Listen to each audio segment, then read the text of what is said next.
Hey friends, welcome. We're your hosts, Jules, Julius, Cam, and Gabby, and we're part of the Teenage Mindset, where we unravel the layers of adolescent experience exploring the effects and challenges in mental health in teenagers. Today we're here for our first episode! For this segment, we interviewed Miriam Balen, a counselor who specializes in clinical social work. We asked her about the parental and cultural impacts on teenagers' mental health. Here is what she had to say. So, parent-teen relationships. So I think the quality of relationships between parents and teenagers plays a crucial role in during adolescence. As a parent, what do you think are some ways to support their teens? I think the key for parents of teens is to be open and non-judgmental so that you can create an environment where your teens will talk to you and ask you questions and not feel like they have to figure things out on their own or maybe turn elsewhere where it may not be as supportive. So I think the key is to create an environment where there is that positive attachment and connection. Okay, thank you. I like that. The second question, parenting style. So the parenting style employed by parents can impact a teenager's well-being. What do you think the best approach is to their teen? Authoritative, supportive parenting style sort of fosters emotional resilience. So what do you think is the best approach to disciplining their teens? Okay, so there's a lot of different names for different kinds of parenting styles, but I quite liked, a long time ago, I used to follow this person called Barbara Coloroso, and since then people have kind of followed her ideas and named it differently, but essentially she talked about three parenting styles, which one is called the brick wall, where it's kind of like very authoritative, rule-based, my way or the highway, and there's not a lot of room for negotiation, and the parents are setting all the expectations and boundaries. Right. And then the opposite is called the jellyfish, where they're very wishy-washy, and there's the kids don't really know the expectations or the rules, and things keep changing. And then there's that middle one where it's just kind of a stable, you're not the brick wall and you're not the jellyfish, but you're just kind of, you have firm expectations, but you're also willing to kind of be open and flexible if and when appropriate. And so I think, based on just my experience and being a parent and working with teens, that's the best way to be, because if there's no rules and boundaries, it's unsettling, and if there's too much rigidity, that doesn't work as well. Each of these different ways that Miriam mentioned can have both positive and negative effects on teenagers and how they feel. Personally, if my parents use more of the brick wall style, I would feel I have no liberty and can't fully express myself and what I would want to be considered. Although, if they were more of the jellyfish method, I'd feel as though I'm not fully cared for, as there's just so much liberty I wouldn't feel seen. Which is why I agree with Miriam when I say that the middle would be the best, which is there is a given expectations, but with willingness of flexibility when appropriate. I definitely think it's super important to be open with teenagers and set reasonable boundaries so that the window of not feeling cared for isn't opened, but at the same time not feeling suffocated by rules and expectations. Okay, and how would you say it affects kids in the long run, different ways of parenting?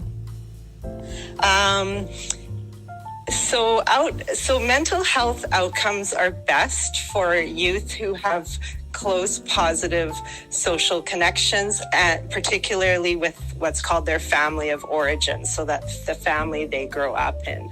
So we, as in the mental health community, know that mental health outcomes are better with kids who have good relationships, healthy relationships at home, and who are supported. And then, if that, because that's, your primary base of safety and security and learning about life and relationships. And so when that's challenging, more mental health challenges can arise. Teenagers feel the pressure to meet certain standards set by their parents, whether it's academic achievements, career choices, or personal behaviors. Exploring how these expectations can impact self-esteem, anxiety levels, and overall mental well-being is crucial. Communication is another key aspect. How parents communicate with their teenagers greatly affect their emotional development. Effective communication involves not just talking but also active listening. It's essential for parents to create an open and non-judgmental space where their teens feel comfortable express their thoughts and emotions. Positive interactions between parents and teens can significantly impact the teenager's emotional well-being and overall development. Teenagers face various challenges, and having supportive parents make a significant difference.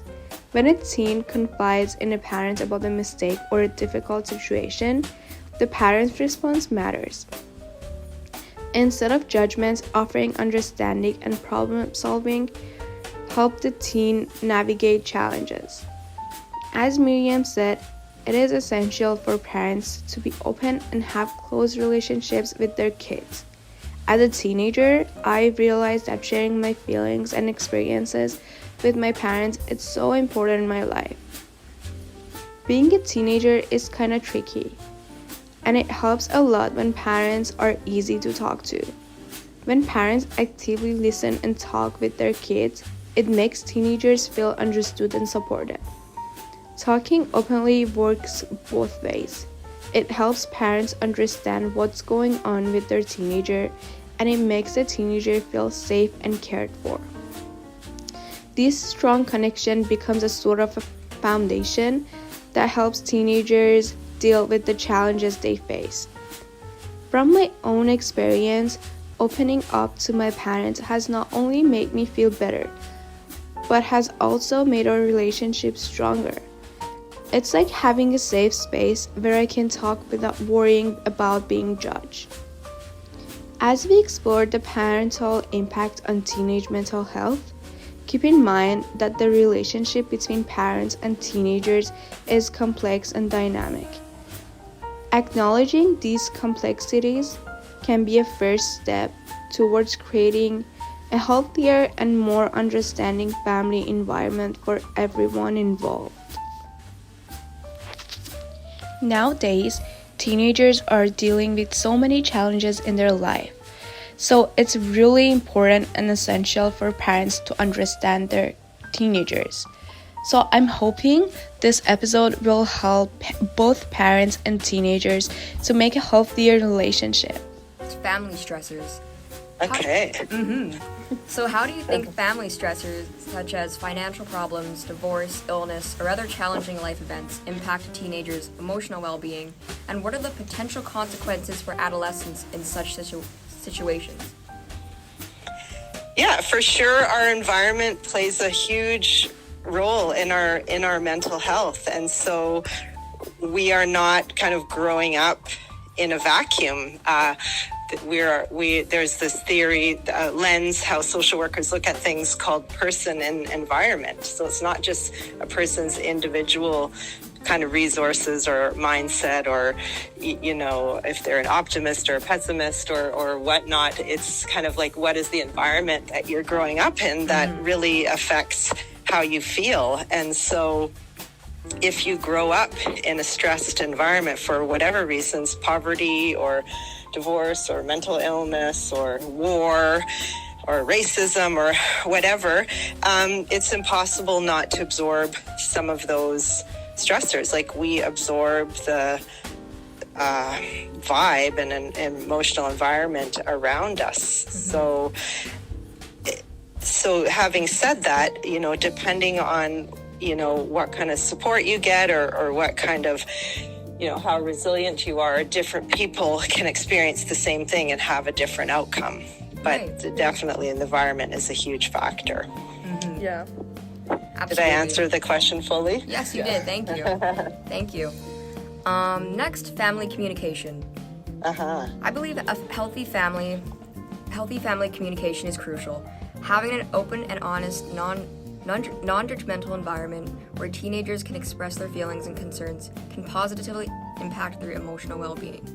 What do you think the consequences are of a lack of communication or excessive criticism can do to their teen?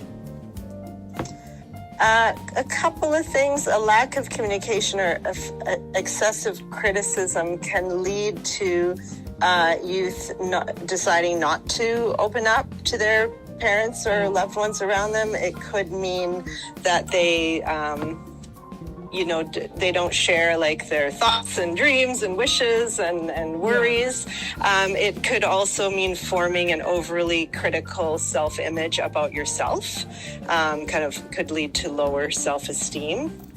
And it could lead to kind of lying, like, to kind of get around, on the youth's part, to kind of just get around overly harsh punishment or expectations or whatnot. So it can have internal impact on your self-esteem, also just externally, where you're just not, you choose not to have your parents involved in some of those thoughts and worries and wonderings that you have. Yeah, that makes sense. Mm-hmm. Siblings. What role does birth order play in family dynamics of teenagers? How does sibling rivalry, competition, or support impact a teenager's self-esteem and emotional stability? So I'm not an expert on birth order, but what I can say about birth order is that there are different, often parents are, siblings don't tend to get kind of the same parents, right? Like the firstborn's going to have first-time parents, potentially if it's not a blended family already or whatnot. And, the secondborn, the parents will be in a different life stage themselves or be a bit more experienced or less anxious, or they might be in a stage of their career where they have more money, or maybe they might even be in a more stressed time. So it's important to know, siblings might not have the same parental experience. And having said that, too, like kids are very, some siblings are very similar to each other, but most people are super different, from their siblings. And their temperament, whether they're, really kind of active and rambunctious or more reserved, will affect the parents' experience of them too, right? For sure, so siblings definitely don't all get the same experience. And sibling rivalry, I mean, some of that is very kind of normal developmental stuff, but mostly if siblings do have a good relationship, it's like that's a shared experience, like only they know what it's like to be in their family, and so that's kind of helpful. So just if there is kind of a very negative sibling relationship, it's just like those other things that you said about environmental stressors. That would be an environmental stressor. Yeah, that would be impactful. Yeah. All right, thank you so much for your insights. Abby, would you like to go? Yeah, so with pressure on having achievements, like how greatly would you say that pressure affects teens' mental health? Yeah, it depends on the circumstance, but if there's a lot of pressure for whatever, like grades or achievements or whatever, if that's kind of externally motivated, like meaning not for, like it's not the person driving themselves to kind of be the best and do the best, it can lead to self-doubt. It could, if the pressure is about something that's not necessarily a goal for the teenager, like to get to a certain school or get certain grades, that can negatively affect kind of self-esteem, but also this idea of, do I have a choice? Like, am I an agent in my own life? Do I have a choice to kind of decide my direction and whatnot? So it could lead to perfectionism as well, where you never feel like you're good enough, and you kind of always strive for more. It could also, the right amount of pressure could be a good thing, like kind of motivate you to do your best and achieve, right? Because there is this idea that often, people can kind of achieve up to their expectations. So there's kind of an optimal level where it's a good thing, that there's expectations and you work hard towards them, and then it could become too much, and it can feel different for different people, right? Yeah, for sure. What is some advice you would give to parents out there that are struggling to help understand their kids and their mental health? Yeah, I think to kind of create a attitude of curiosity, where often as parents we get a lot into advice giving, or if our kids come to us and they're worried about something, we jump into problem solving mode. But what I think could be really helpful as a first step is to just come with a mindset of curiosity, what's that like for you? Or tell me more about that. Or what is it that's been going on for you? Or tell me about your friend. And just ask more questions without jumping into problem solving, because this leads to, ultimately your best tool as a parent is your connection with your youth. You can't, it's not like parenting a 2-year-old. If they don't want to get in a car and it's time to go, you pick them up and put them in the car. You can't do that with youth. You have to just have a close attachment. And so my advice to parents is not to give too much advice or problem solving right away, but just kind of come with curiosity and ask lots of questions and say things like, what do you think about that? Or what do you think you could do about that? If there is bigger mental health concerns, to educate yourself about what the services are out there. There's lots of good public services for mental health, assessment and counseling and services. So just to kind of educate yourself about that as well. Parents play a crucial role in shaping their children's perspective and problem-solving skills. While it may be instinctive to offer immediate advice and solutions, fostering independence and critical thinking in children requires a more nuanced approach. Instead of providing ready-made answers, parents can engage in open-ended conversations that stimulate curiosity and encourage the children to think for themselves. Like Miriam said, asking questions like, what do you think about that? Invite them to reflect on situations and formulate their own solutions. This approach not only empowers children to develop problem-solving skills, but also nurtures a sense of self-reliance and confidence. By fostering an environment where curiosity is valued and independent thought is encouraged, parents can help their children navigate challenge with a sense of ownership and resilience. Can you share some examples of how cultural factors shape teenage identity and decision making? Do you mean if the culture of the youth, the family, or do you mean the culture of the neighborhood or school, or do you mean ethnic cultural identity from the family? It's from the family, the background. Yeah, the family background. So it really depends. If parents are, kind of new immigrants to a country and their kids were maybe born here, growing up in a new environment, there may be some cultural differences, in terms of their experience growing up versus how the kids are growing up. And it depends how closely, the family identifies with a given culture, but culture is a huge factor in our identity and our, did you say expectations as well? And yeah, that's true. Yeah. So often, it's impossible to not have it be a huge influencing factor. And sometimes what happens is there's no issue at all. People, value their culture of origin and they follow certain, beliefs and ethical understandings and stuff like that. And other times, if the family, for example, if the parents are trying to hold closely to some cultural values where the kids don't have that same experience, it could cause some stress. And I think what's important for families to understand is it's important to have some basic expectations, but also that your kids are not necessarily going to think in the same way as you do.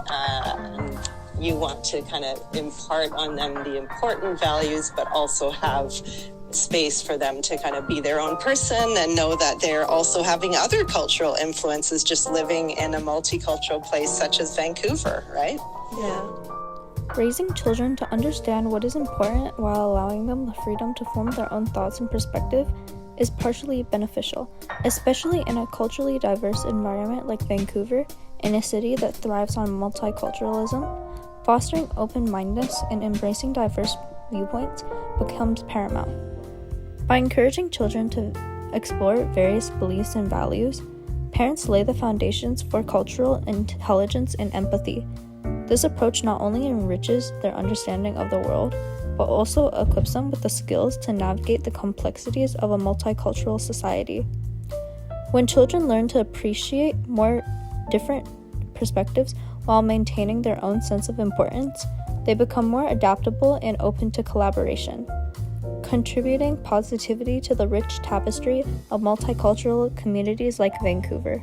Thank you. And how can parents and educators better understand and navigate the cultural influences on teenagers' mindsets? Yeah, again, just talk about it and be curious and say, what's this like for you? Or, I know we want this, and I know you're growing up in a world like that, and just kind of having conversations and just kind of having that awareness as well, because there are, different groups. There is like racism and, homophobia, transphobia, all of those things. And so we have to be aware of our place in society and our lens that we're looking through, and that our experience may not be the same experience as someone else. Like Churchill might feel one way for one kid and it feel a totally different way for another kid. And it's important to know that we're all different and to just be open and curious and have those conversations. Yeah, for sure. Yeah, thank you. Yeah, thank you. Mm-hmm. I think that's it for today. Thank you so much for your for being able to help us and everything. And for being flexible. Sorry Yeah. about the... Oh yeah, I hope that I answered your questions, fully for you. And this is just kind of my thoughts and wonderings, and so hopefully it was helpful for you. It was for sure. Thank you so for sure. much. Awesome. Well, good luck with your project. Thank you. Take care. Okay. Bye. Bye. Thank you for joining us on The Teenage Mindset. Today, we delved into the intricate dynamics of parental relationships and explored the profound impact of culture on teenagers' mental health.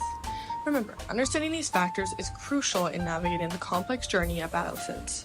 Stay tuned for more insightful discussions on the ever-evolving teenage mindset. If you enjoyed today's episode, don't forget to subscribe and share with fellow teens and parents. Until next time, this is Teenage Mindset, signing off.